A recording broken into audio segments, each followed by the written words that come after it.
What y'all finna get into? Nothing. Well, let's go to the mall. All right, I'll drive.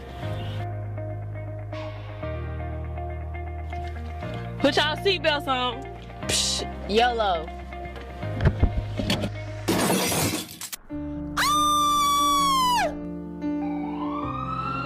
We told her to buckle up. Hoy bakla, balita ko, kamote ka lang sa road safety ah. Sa tingin mo, bakit kayo nagkakaroon ng mga aksidente? Dahil kaya sa mga pasaway na OAT o dahil sa mga tao hindi informed like you?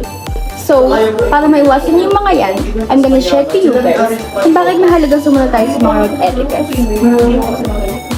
Mahalagang sumunod tayo sa mga road etiquettes, hindi lang para makaiwas tayo sa aksidente, para na rin maprotektahan natin yung buhay ng ibang tao. So here's the common etiquettes that we should follow to avoid accident. Ay, titignan mo, te, ang pugi ni Sir Ryan. Saan? Patingin ako, di ko makita. Uy, may tutuwi!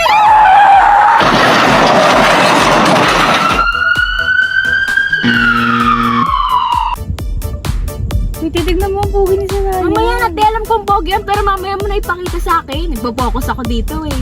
Sige. So ayun, nakakapanghinayang diba dahil di mo nakita si Ryan. Pero kahit na, mas mahalaga pa rin yung safety mo. Kahit na hindi mo siya makita, kahit na mamatay-matay ka na dahil di mo napuling kapugian niya, mas mahalaga pa rin yung safety mo. Mas mahalaga na huwag ka magpapadistract sa mga mobile gadgets na nasa paligid mo or kahit sa mga pinapakita sa'yo ng passenger. Kaya habang nagdadrive ka, hindi pwedeng mawala yung paningin mo sa road kasi pwedeng may mga incident na mangyari. Pwedeng may mga tao or sasakyan na dumaan habang nagdadrive ka, hindi mo makikita at pwede yung magkasama ng accident. So, pwede namang gumilid ka muna kung gusto mong makita yung kapugian talaga ng Ryan or may mga mahalaga kang infos na gusto mong makita sa phone mo. Pero habang nagdadrive ka, bawal yan, huwag ka magpapadistract. So, ayun, para maiwasan yung mga accidents na pwedeng mangyari agad.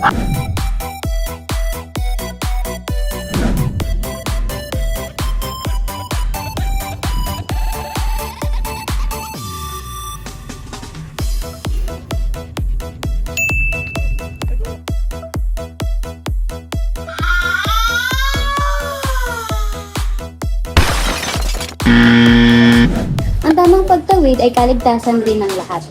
Ng taong tumatawid, ng driver at ng mga tao sa paligid. Dahil kung hindi ka tatawid ng maayos at hindi mo tinitignan ang iyong tinatawiran, maaari ka rin makadistract. Tulad na, hindi ka tumingin sa iyong dinadaanan kaya nabangga ka. Pwede ka pang mamatay kahit may bayad doon sa pedestrian.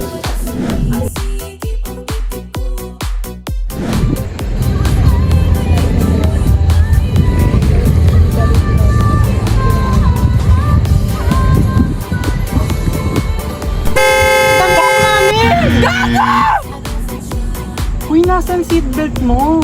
Sorry, nakalimutan ko. Naantok kasi ako eh. Oh, tara na, masyado kasing tahimik eh. Wait lang, sige. Magpapatugtog na lang ako ng mga masasayang kanta. Okay, tara, let's go! Ba't nilalabas mo yung titi mo?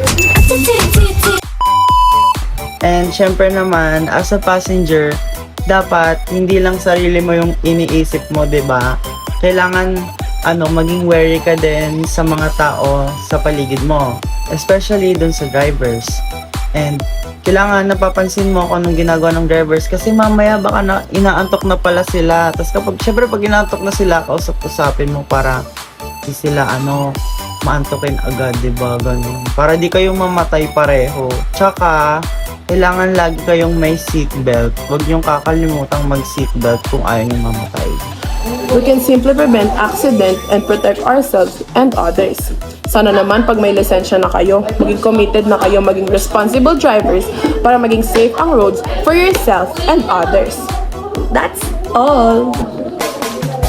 Ayun na po